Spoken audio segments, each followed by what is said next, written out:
gan Waldo Williams.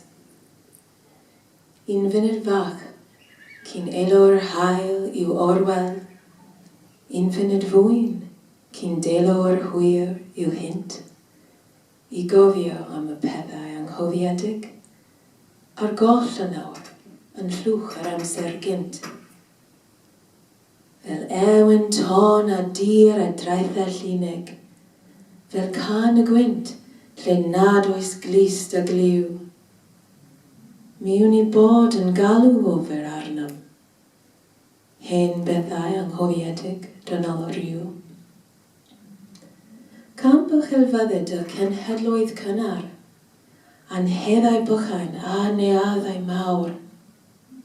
Y chwedlau cain a chwalwyd ers canhrifoedd, a duwiau na wyr neb amdanynt nawr. A geiriau bach heniaethoedd diflanedig, hwy yngennau dynion oedd yn twy, a thlws i'r glis ymharabl plant bychain, ond tafod neb ni elw arnynt mwy.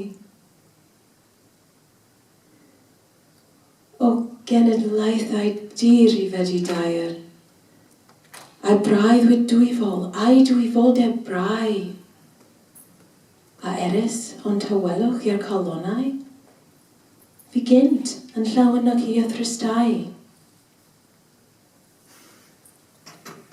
Mynach ymrig yr hwyr, a mi yn unig. Daw hiraeth am eich nabor chwi, bob un. A oes a'ch deil o hyd mewn cof a chalon? Hen bethau anghofiedig, teulu dyn.